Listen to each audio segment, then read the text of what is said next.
Good afternoon, everyone.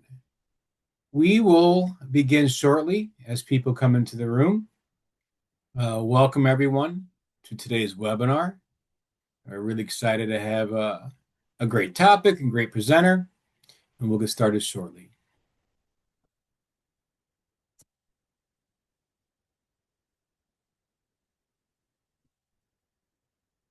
See more people coming into the room. We're going to wait about 15, 20 seconds or so, and then we'll begin.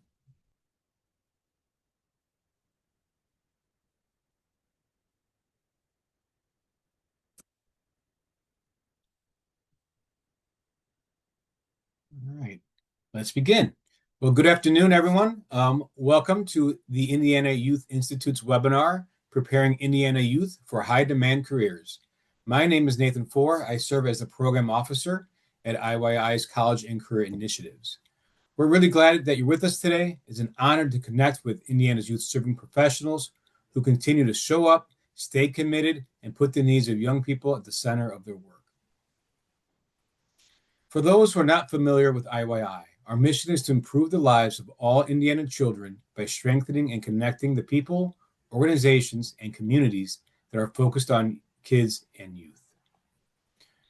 Ultimately, our goal is to be here for you, to support you, the youth workers who are on the front lines working with the youth across the state.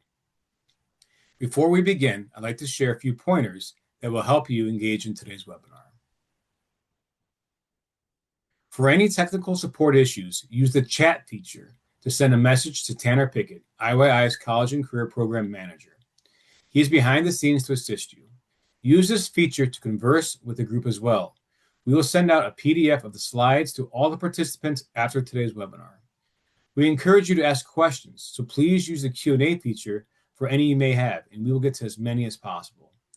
Later today, you will receive an email with a link to complete an evaluation of this webinar. Please take a few minutes to let us know what you thought about today's presentation. If you do not receive the evaluation email, check your junk email, as it may have been directed there. Once you complete the evaluation, you will be redirected to your certificate of participation. Like all IYI's webinars, today's webinar will be posted on our website if you would like to revisit a portion of it later or share the opportunity to listen with your partners. Before we bring out our presenter, IYI would like to take a quick poll to help us gather important information. As we start planning next year's College and Career Readiness Conference, we need your input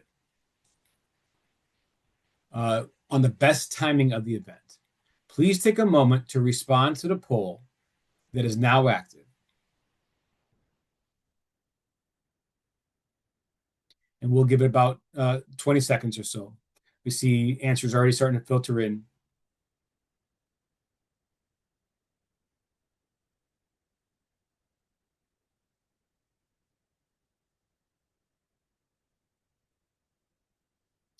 All right.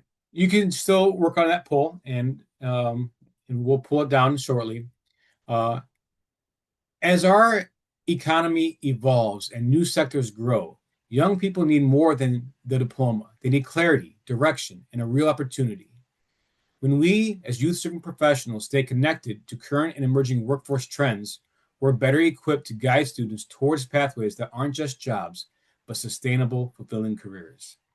Today, we're excited to be joined by Dr. Todd Hurst, the Senior Vice President of Strategic Partnerships and Impact at the Indiana Chamber of Commerce. Dr. Hurst will help us identify Indiana's high-demand career sectors and skills needed to succeed in them, as well as explore youth-serving organizations, how they can shape their programming and guide career exploration. We're excited for today's presentation, so let's get started. Thanks, Nathan. I'm going to go ahead and share my screen right now. And all right. Well, it's a pleasure to be with you all today. Yeah, this is a topic that I care a lot about, and I was going to say there's probably two pieces of negative information around this. One is, you've got the probably one of five people in Indiana that really, really thinks labor market data is fascinating, and I probably could go on way too long about this, and most people their eyes gloss over in about 10 minutes. So I'll try to keep it high level and to the point, but happy to dive into any further questions or comments you have as we move through. So don't hesitate to put those in. Secondarily, I am the parent to a 14-year-old, 10-year-old, 14-year-old, and a 10-year-old who are going through some of these thoughts around what are career opportunities. And I would say I'm less than successful on that front. So take that as you will. I know you all have a tough job as you're working with students and thinking about career pathways. My youngest is still convinced he's going to be an NFL quarterback, even though he doesn't play football. So there's a lot of work to do on this space and trying to create those pathways for students. As Nathan mentioned, I'm with the State Chamber of Commerce. I have had the pleasure of working there for about 4.5 years now and lead the Chamber's nonprofit efforts focused around education, workforce, quality of life, those types of initiatives within the Chamber. My background is all in education and workforce and working in multiple capacities across the state. I've seen many folks chiming into the chat who I've known for a number of years. So glad you're all here and looking forward to connecting on this. I'm going to start kind of high level, maybe just to provide a little bit of context and why the Chamber cares about this. We obviously we represent businesses across the state of Indiana, roughly 4,000 member businesses across the state of Indiana. And about 3 years ago, we published our economic vision plan for the state called Indiana Prosperity 2035. That plan really sets the kind of vision for the chamber of where we think things need to continue to evolve and grow in order to create economic opportunity for our businesses across the state, but also our communities and the individual citizens that call Indiana home. In that, we have 6 key pillars. The first one is workforce and talent. That is something that every conversation we have with business leaders across the state of Indiana is their number one concern. Do we have the qualified workforce today, the qualified workforce for the future, and the types of jobs that we're going to need to make sure that we can continue to grow and thrive here in Indiana, but also have that alignment so individuals can have jobs and kind of grow and have career opportunities. Second pillar is around K-12 education. Very similar to the first, is really about creating the backbone, the infrastructure to support high quality educational system that leads to both career and post-secondary preparedness for all students across the state of Indiana. Economic growth and innovation is really looking at the focus around bringing in new businesses, growing existing businesses, and thinking about entrepreneurship in really strategic ways as well. Our fourth one is superior infrastructure and energy, ensuring that we have the backbone from a perspective of water accessibility and infrastructure, energy, production, transmission, those types of elements. And then finally, road infrastructure that allows Indiana to continue to grow, kind of thrive in that capacity as the crossroads of America. Quality of place, whereas infrastructure and energy is focused on the built environment around business. I think quality of place we think about as the built environment around individuals and making sure that we have high quality of place and attractions and resources where individuals want to come and live, work, and play in Indiana. One of our key metrics associated with this is population growth, which we are seeing across the state of Indiana. I think the latest rate of growth was 6.7%, but it's not equal across the state of Indiana. So we have some communities where we're actually declining in population and others where we are growing at a rapid pace. And trying to figure out how do we create some equality on that across the entire state is really important. And then the final piece here is healthy communities and citizens. Once again, thinking about how do we ensure that all people are living their best life and that we have a healthy citizenry. One, because that produces, a better quality of life for our individuals, but also it's a healthier workforce for our businesses as well. And so metrics that we're tracking on that side, like the smoking rate, obesity rate, but also things like civic engagement. Are you voting, and what does that look like across our community? So that's the backbone of why we care about these conversations. Obviously, for this particular piece, I'm going to focus in probably on these first three, the workforce, the K-12, and the economic growth, because I think all of these are important as you're thinking about how to assess students and understanding what careers are available and what the data is telling us about that.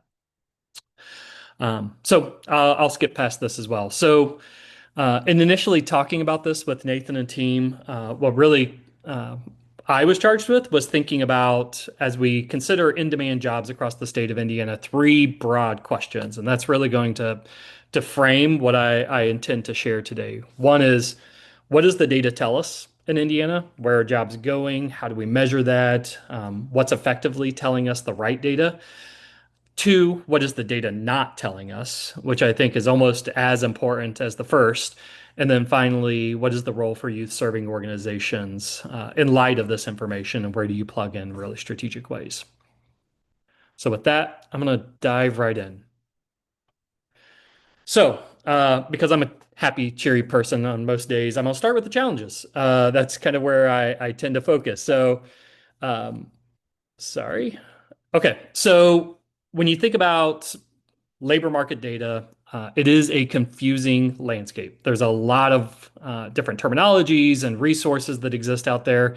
Things like NAICS codes, SOC codes, location quotients get thrown around. And if you're not really well versed in those, it can seem overwhelming. And trying to figure out how do you take that then and actually apply that to your job can be really difficult. And so, just at a high level, just so we're all kind of level setting on the same thing, we do classify industries by codes. Those are NAICS codes, National or North American Industry Classification System. Um, and so when you are thinking about, like, is it advanced manufacturing or healthcare, there is a code base behind that that helps make sense of where an industry fits within a larger kind of global industry. SOC codes are your actual occupational codes, standard occupational codes. Those are about a specific role. And then location quotients, again, this is getting a little bit wonky, but as we think across the state, like there are particular communities that have a specific specialization in a field. When you think in southern Indiana, in the Bloomington area, medical device manufacturing comes to the forefront immediately. And there's an outsized amount of businesses that focus on that particular industry within that communication. That means it has a high location quotient. I remember I was working with a family member that was thinking about that they wanted to graduate high school and go to college and become a game design engineer. Um, and the very first conversation I had with him was like, all right, well, you're probably not going to live in Indiana because we have essentially a zero location quotient on that. There aren't many jobs in that field locally, but if that's something of interest, you should absolutely explore that. And here's where that does have some location and emphasis that you should be considering. So, again, there's a lot of terms out there. You can get up to speed on those quickly, but that's just a high level set. Second challenge around labor market data is oftentimes it's lagging and backward looking. So most of the data that we use at the state and the federal level is looking at either occupation data that's reported by employers through their unemployment insurance reporting forms or broader census data that's captured through individual sharing of data in the census process. All of that's backward looking and oftentimes can be lagging pretty significantly, if not a year, more in most cases. And so the challenge with that is it's not setting a real clear indication of where we are today. It makes it really difficult to make informed decisions. This ultimately goes back to why it's really important that at a local level, communities and community partners are engaging with their businesses on an ongoing basis to have those conversations, to understand what does the economy look like today and what are you thinking about in the future. There are predictive models in some of those data sets that will try to say, we think based on past performance, X is going to happen 5 or 10 years in the future. Oftentimes that data is pretty sketchy. And I would highly recommend using it, but supplementing it very much with conversations with your local employers. Again, kind of back to the confusing language, there's just an overwhelming amount of data that exists out there. I'll go through some places where you can access some of this information.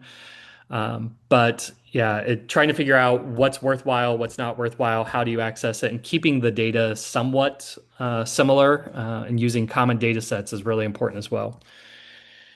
And then final, I'll just throw this one in here, and I don't have a good name for this, but there is this element of meeting in the middle, right? And I representing kind of the employer community, it's very easy for me to say, we want students to fill the jobs that we have available today. We want our students to think about our employers and the opportunities that exist here.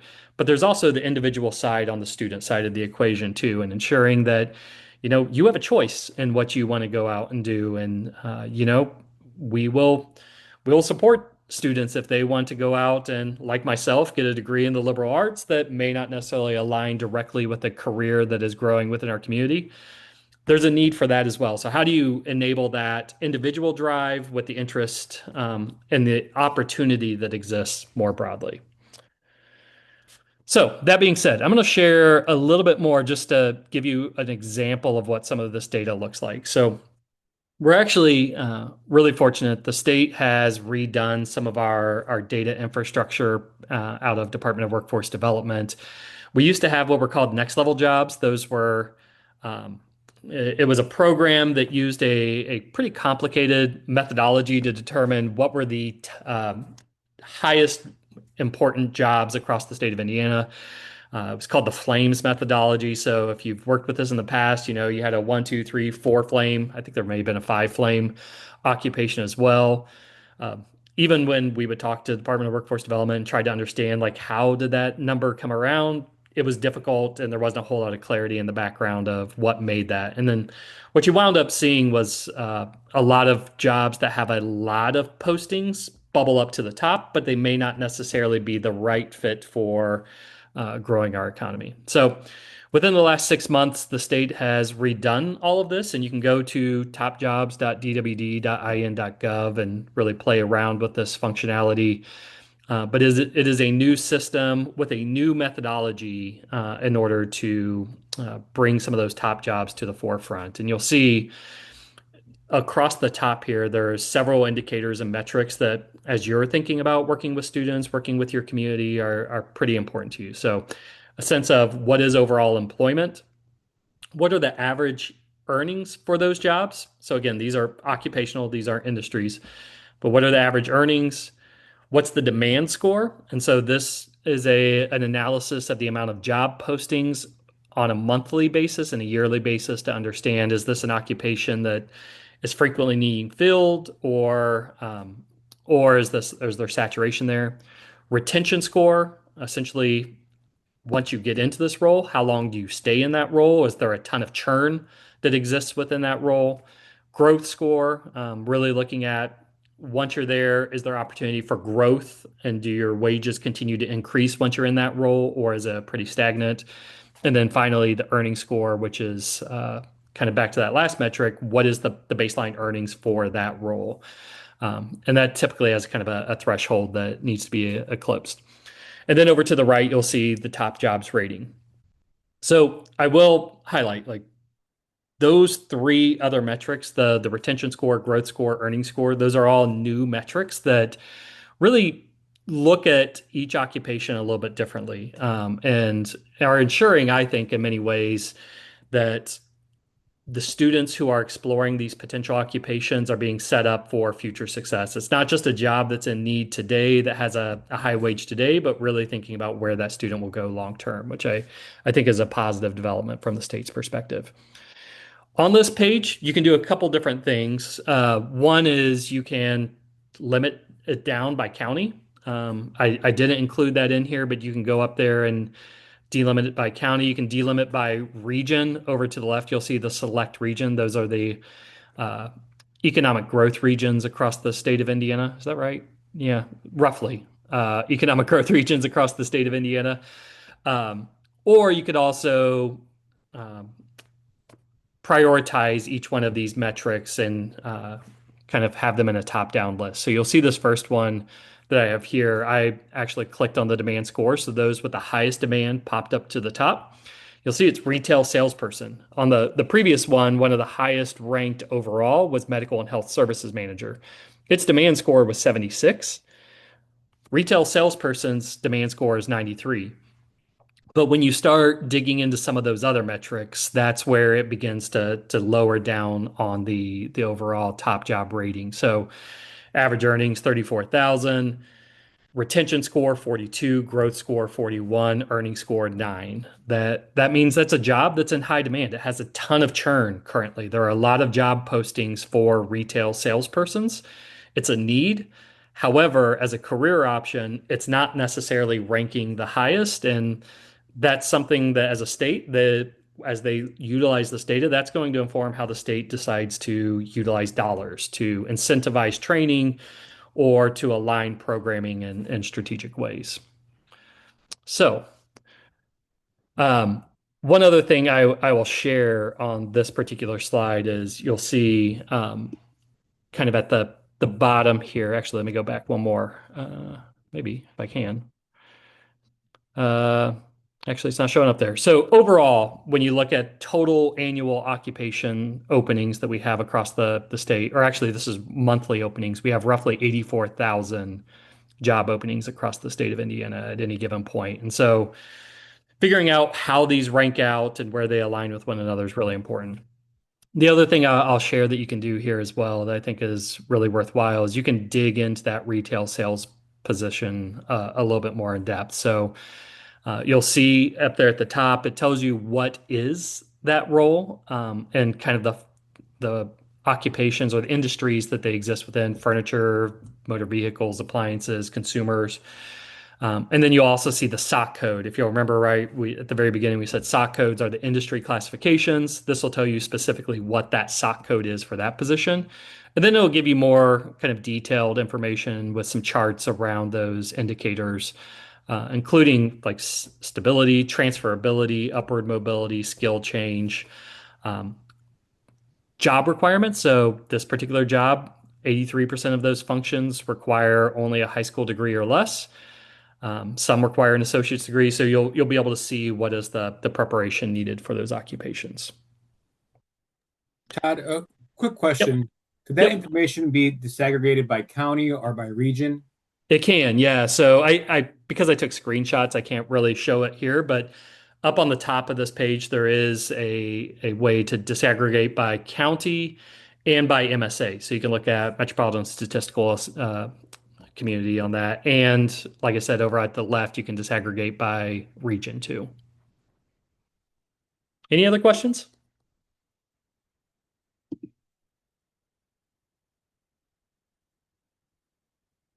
All right. Not at this time, Todd. Thank you. Perfect. Okay. So that's what the data exists out there right now. I do want to also highlight like what doesn't. Oh, sorry. Actually, I jumped ahead of myself. Um, this is one site. There are a few other sites out there. So the Top Jobs Indiana, I would recommend going poking around on. Like I said, it's relatively new. There's some kind of evolving functionality on Top Jobs. A few other sites to maybe explore. Stats Indiana, which I believe is just statsindiana.com, I believe. If you do a Google search for it, it'll come up. Is another site. Same with Hoosier by the Numbers. Um, Both Hoosier by the Number and Stats Indiana tend to report a wide array of data specific to Indiana. You can get educational attainment data, you can get economic development data, labor market data. It's really just a useful site to go and poke around on and see what's available. Most of those sites also you can disaggregate by local community. So definitely worthwhile. Uh, Another source for data, if you're not already working with your local workforce development board, oftentimes they have quite a bit of information. Um, Much of it comes from the next resource, Department of Workforce Development, but some of it local as well that will be able to tell you some occupational information. They'll have access to some data that's a little bit more live and real time than Stats Indiana Hoosier by the Numbers, which is kind of or updated uh, periodically. So workforce development boards, they will also have some really good information on unemployment insurance data and labor force participation rate data within your community that could be really helpful. Again, Department of Workforce Development, a ton of resources on DWD's site. Primarily, DWD focuses on two main things. One is managing the unemployment insurance system, and then the other is workforce programming and adult education kind of programming associated with that. So a lot of the data you're going to find is very, very focused on those types of information, but definitely worthwhile. Obviously, U.S. Census Bureau has a ton of information. I would say it's not the easiest information to um, kind of dive into. The Bureau of Labor Statistics is actually the website you would want to go to there, but um, has a ton of information to poke around in. And then there is a range of data providing companies that have really recognized that this conversation around data, what labor markets are doing, how to help individuals navigate career opportunities is a real market, and the information that exists out there is oftentimes lagging or difficult to navigate, i.e., past labor market data or census data.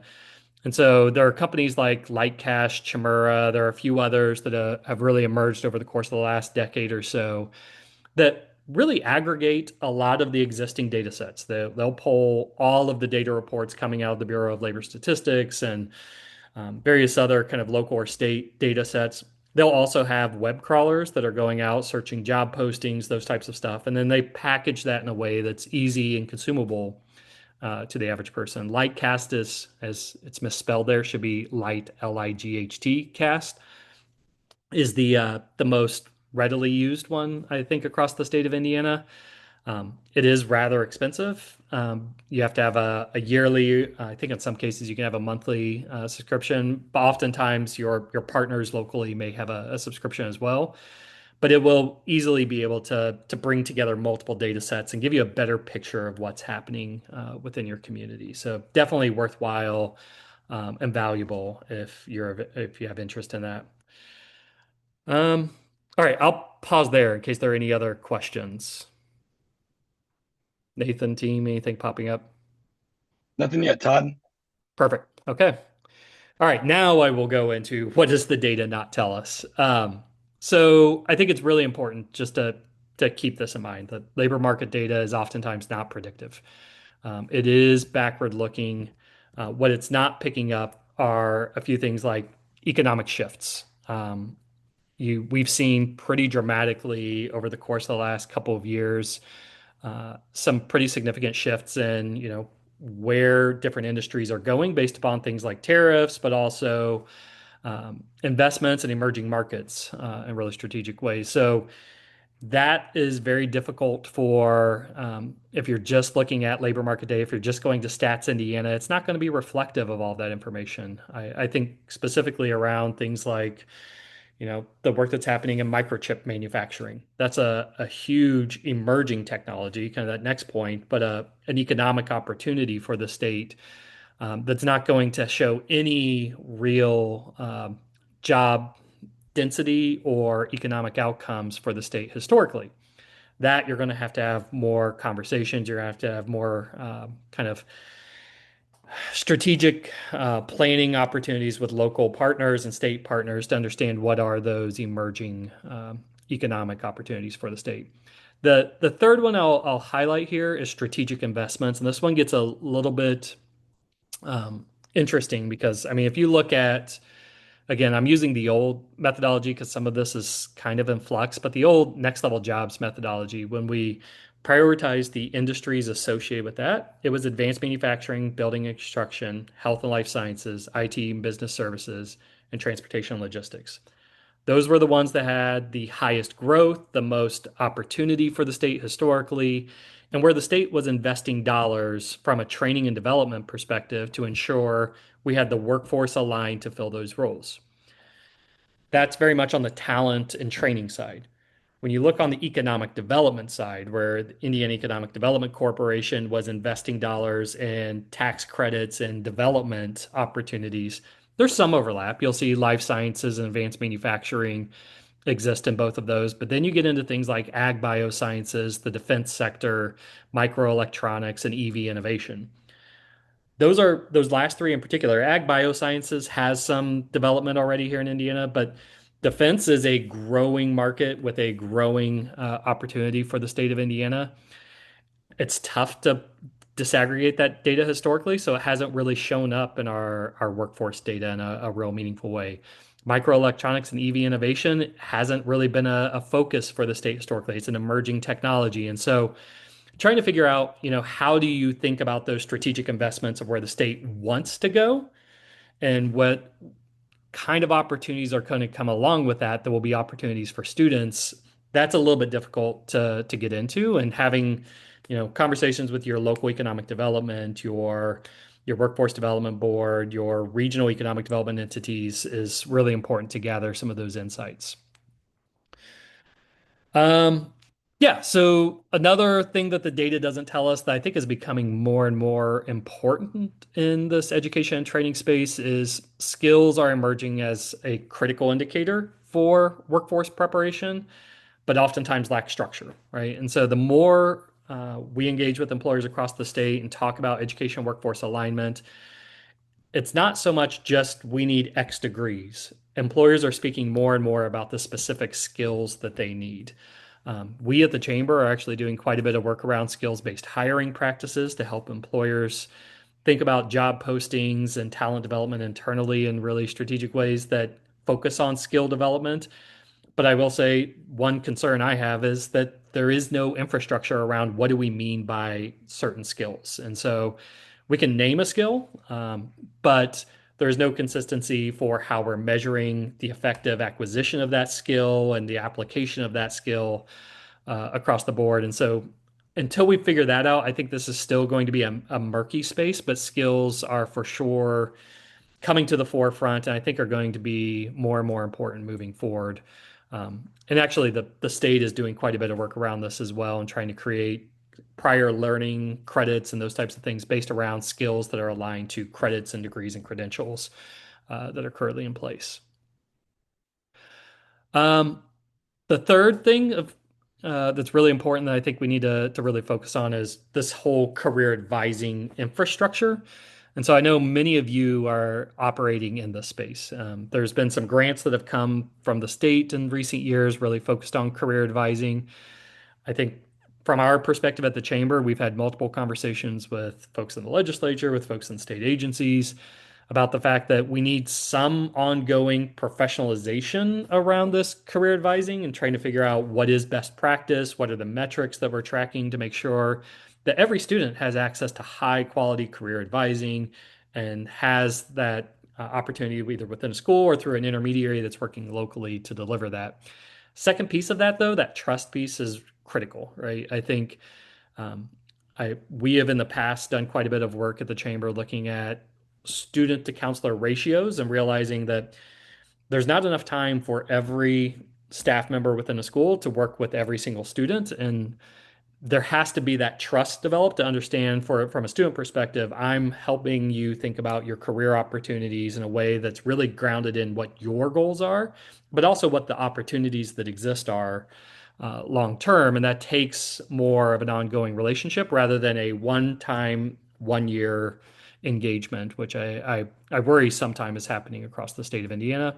And then the final piece of this is the state sustainability piece. And that is how do we create a system that has ongoing sustainable funding? I think there, like I mentioned before, there's a lot of work that's happening through intermediaries or youth serving organizations to provide this. And I think that's great. And we need to continue to focus on how we can bring the entire community alongside to help students explore career options and the data that exists out there. But there needs to be some sustainability models associated with that because right now a lot of that's being funded off of grants that are year to year.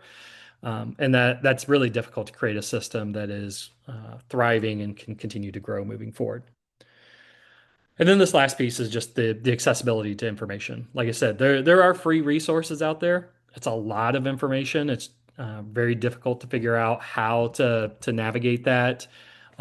And some of the best, most streamlined information has a fee associated with it. And so, yes, there are ways that you could potentially partner with entities that have those relationships with entities like Lightcast. It can help bring data to the table, uh, but that's difficult to navigate in some cases. All right, my final section here is really kind of stepping back. So I've laid the foundation of what does data look like, uh, what exists out there, where's the state going, what are some of the challenges we need to think about, the role for youth serving organizations moving forward. Really think this is a huge opportunity and a huge need for the state that we need more youth serving organizations engaged in helping our schools and our out of school time providers serve students on the side. Um, so I think the biggest piece here is you work with students on a regular basis. You have that point of contact, the supply side of the equation. I think also I've used this term intermediaries a couple of times. To be really transparent, that's a word that we at the chamber are still trying to formally define.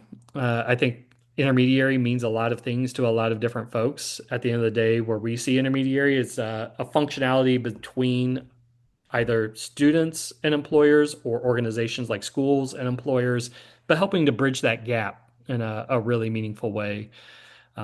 In most communities, there are more than one intermediary. Oftentimes, your workforce boards, your economic development, sometimes community foundations, United Ways, CTE centers. There's a number of entities that are playing in this intermediary role. Our goal at the chamber is to think through, we don't want to tell any one of those intermediaries you shouldn't be doing that work, but how do you work collectively as a whole to drive the outcomes that we all want?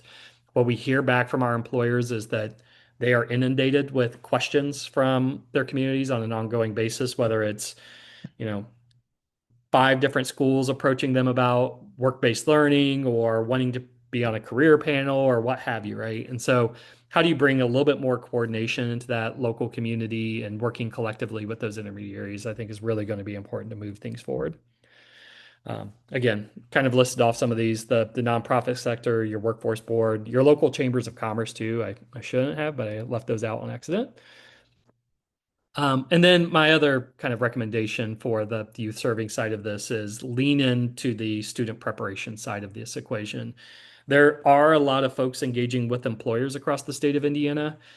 I think the more we can do on the student side to ensure that they are equipped with information, that parents are equipped with information, that we are connecting students to opportunities, whether it's, those work-based learning opportunities or career fairs or even things like,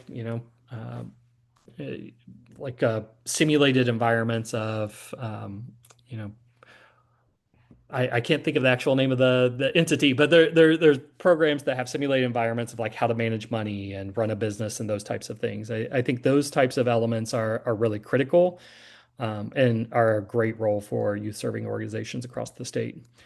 Um, you can play a connector to established resources and opportunities. And then that final piece there, I think, is just continuing to be an advocate for the student side of the equation.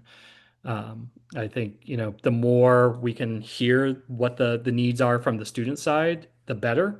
We have a lot of focus at the state level on what employer needs are, and that is a critical piece of the equation too. And figuring out, back to my point earlier, of like, how do you connect these? How do you connect the employer demand, the opportunity that exists from the industry side with the student demand and what they want to do, and the kind of drive from their perspective of where they fit in is really going to be important. And you all have that voice in a really strategic way. So with that, I think I probably went through that way too quickly, but I'll pause there. Any additional questions or topics you want me to dive into further?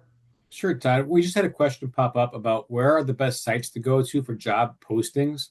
What are Yeah. the ways to connect students to those trades? Be able to experiment with those trades?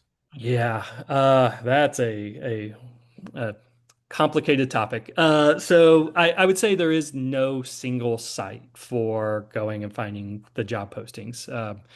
And partially that's by design. I think a lot of kind of local communities and employers want to use their own sites. And so what we're seeing across the state right now is a lot of communities are beginning to invest in some type of community-wide structure. I know Bloomington recently did this. Lafayette has some work that they're doing with SkyPack, where they're bringing in a technology solution that really looks across their community. Those will include job postings, but also, in many cases, things like career fairs or job shadows or calls for participation in project-based units, internships, apprenticeships, a range of different things. In an ideal world, that would all exist in a single site at the state level. But I do think that there's just enough kind of local control, and Indiana is very much a local control state that exists. I will throw out, we manage a platform at the chamber called Work and Learn Indiana. That is a work-based learning platform, so you won't see many jobs necessarily posted on there, but a lot of internship experiences. Just as a quick plug around that, our team actually manages the state's EARN program, which is the Employment Aid Readiness Network, which is essentially an incentive to employers that if they hire a high school or a post-secondary student to do an internship, if we can verify the eligibility and the actuality of that experience through our platform, the state will reimburse up to 50% of the wages for a student. And so that's roughly, I think, roughly $2.5 million a year program that we actually feed right back into employers across the state of Indiana to incentivize them to hire more students across the state. So, I mean, there are some of those. Of course, if you're looking for jobs directly, the state does have a job board. That's a requirement of WIOA policy, and we kind of manage that the state level. But there are also LinkedIn, Indeed, any number of other sites. So it's a messy environment for sure. Thank you, Todd. Yeah, And Todd, to expand on that conversation a little bit, at IYI, as we meet with different youth serving organizations and schools, there's a lot of talk about what is the conversation around industry around the work-based learning? Are they getting together? Are they understanding the new diploma requirements? How are they preparing themselves? What does that look like, for talent networks? What does that look like for yeah. the best ways for, I know every situation is different, but how is industry being brought into the conversation? Great question. Oftentimes, I think there are a lot of really good things happening at the local level. So you have those intermediaries that are working with employers. As you're all probably likely aware, there's a real focus in Indiana right now around youth apprenticeship and the NCAP model that is um, really kind of across the entire state. And in that case, you have multiple intermediaries across the state of Indiana that are engaging those employers and helping them set up the training opportunities and how to measure effectiveness. But that is very much focused on the youth apprenticeship side of the equation. I think one of the biggest challenges I think we've encountered in the last couple of years was the elimination of JAG, which was another program that some communities have figured out how to keep that going, but in large part, the funding for that was scaled back. But that was also where, experts were working with employers and helping build some of those opportunities, and that's the biggest challenge I think we hear from employers is they're willing to come to the table. One is like, how do they find the right student and the right partner? But two, you're going to have a person whose job now is going to be overseeing a 17, 18-year-old student and not only have them on the line and working with them, but also evaluating the effectiveness of their work. And that maybe not be part of the skill set of that individual. And so I do think that there are some kind of local partners who are providing that. We at the Chamber have developed, we haven't launched it yet, but a certification for employers that have gone through some level of training associated with internship management, just one as a way to build up that capacity across the state of Indiana, but also to hopefully give schools and students a little bit more surety that there is some background here and like how you manage an internship experience and structure a high quality experience for students. Thank you, Todd. You kind of mentioned earlier about leaning into student support. Um, eh, what is business saying about what skill gaps are missing from youth right now? If we as youth workers were going to support those young people and being more prepared for those opportunities, where are those gaps? Yeah, it's not going to shock you. There are two answers to this. One is more of a technical side of the equation, which, employers always want students to come more prepared to do X, Y, and Z skill that's directly aligned with an occupation. So if they're going into some type of production functionality, being able to, you know, read schematics and work and assemble components X, Y, and Z in a way that's proficient, that's always going to be a skill that they're looking at. I will say most of our conversations with employers, they're saying we can teach that skill. That's part of the on the floor training or the work-based learning. We can focus on those hard skills. It is the I'm actually going to show up on time. I know how to communicate. I can write a professional email. Those continue to be a real challenge, I think, for many of our employers, especially working with the high school and the post-secondary age students. And more and more we're hearing from employers that even recent college graduates, it's a real challenge to get some of just the core, what we would consider durable skills. I will Hmm. say one thing that we're exploring at the chamber is you have those traditional durable skills. I think one of well, I'll say two elements that I think are continuing to pop up also that we're trying to think through how do we ensure every student has background and access to this. One is entrepreneurial thinking. It's problem solving. It's not necessarily entrepreneurial thinking in terms of I'm going to go out and start a business, but it is like how do I solve a unique problem and bring different kind of solutions to the table. The other is how to navigate the world with AI and when to use it effectively, when to use it ethically, and how to do my job without it, but also how to do my job effectively with it. Um, from the industry side, is there exploration on how the role of AI is going to open jobs or change jobs, or what's the future of industry with AI? Yeah, that is another one that like I don't know anybody that I can say has that answer figured out 100%. We've done some research on that in the past.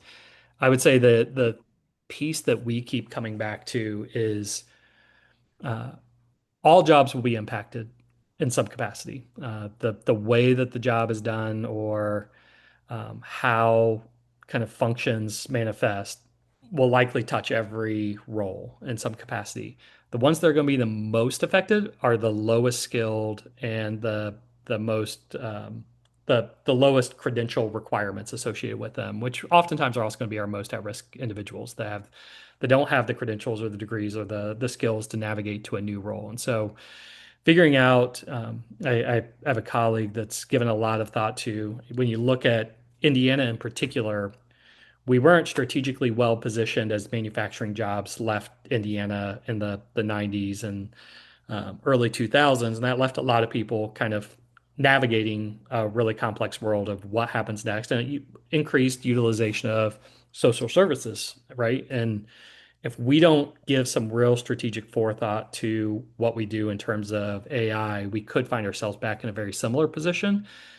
Right now is a really good opportunity, I think, to dive into that in a real meaningful way. Thank you, Todd. Yeah, just in the message board there. Thank you, Leslie, for our Dana for sharing some resources on AI-driven jobs. Some good conversations there as well. Also, conversations around the trades careers. What does the future for trades career look like in Indiana? I mean, I think huge. We I think there's a ton of opportunity for students that want to explore trades careers. We work with very closely with the Construction Roundtable, which yeah, they're very much focused on construction, but also a lot of the trades associated with that too. And frankly, there's a huge demand in Indiana and a lack of supply, and students really considering those opportunities. Oftentimes, they are really pretty high wage opportunities as well, and pretty incentivizing opportunities for doing the training and development. They will give you a job and journeyman you while you're going through the training, and but it's not something that I think a lot of students and parents are considering as options just because of historical kind of perceptions Mhm. around it. But yeah, I we continue to see a huge demand there and a huge need also, kind of going back to that quality of place. I've been in a couple of communities in the past where they said, we have one plumber. If that plumber leaves, if they have a bad night and wind up in jail, like we're in trouble as a community, and we need to be thoughtful of what happens, what that next generation looks like. Excellent. Yeah, and we have another question there about networks. Are there networks that you recommend school districts get involved with to stay best connected to opportunities? That's a really good question. I would definitely, I would recommend looking locally first and foremost, connecting with your local chambers, local economic development. They're going to be able to give you some insight into the local network of what's happening, um, and kind of the economic shift of where things are heading at a state level. I mean, obviously, I think the work you all are doing at IYI is top notch and staying connected through the conferences and the resources that you provide. We are doing some work, and I've seen a couple of folks, I think, in here in chat that we're doing some work through the chamber with the U.S. Chamber of Commerce called Talent Pipeline Management, where we're providing training to intermediaries that are engaging employers, specifically thinking about how do you effectively help employers build out talent pipelines and create opportunities locally. Some of those are creating industry collaboratives locally that will be focusing on things like healthcare or early childhood education, those types of spaces. And so trying to figure out where those pieces are within your communities or within your regions, I think would be worthwhile. Workforce boards are also always a go-to. There's a wealth of information and knowledge there. Wonderful. Thank you. Um, I don't think we have any more questions, Todd. Do you have any final words for us before we transition to the closure? I don't think so. I mean, if we can ever be of help at the state chamber, don't hesitate to reach out.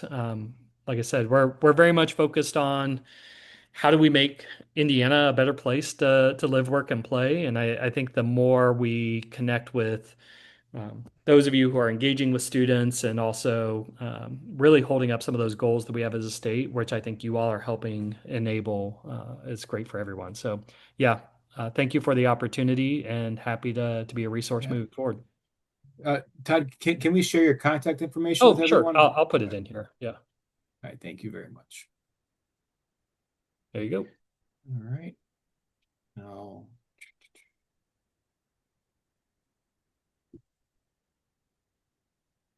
as we conclude, I just want to thank all of our attendees who joined us today. We appreciate your impact and value your voice and choice you made to learn and partner with IYI.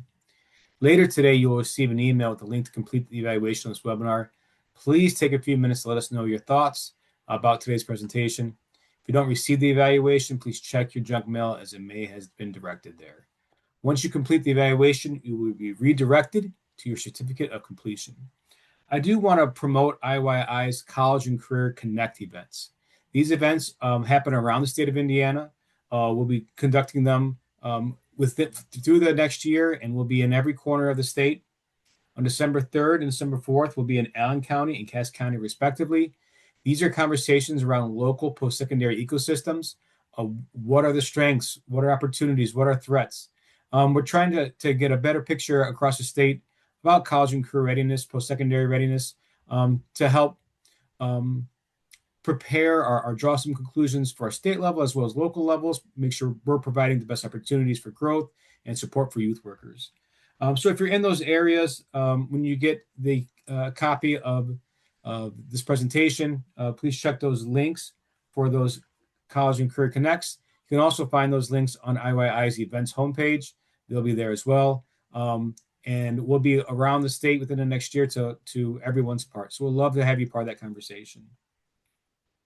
On behalf of Indiana Youth Institute, I'd like to thank you again for showing up today and everything that you do for Indiana youth. Thank you all.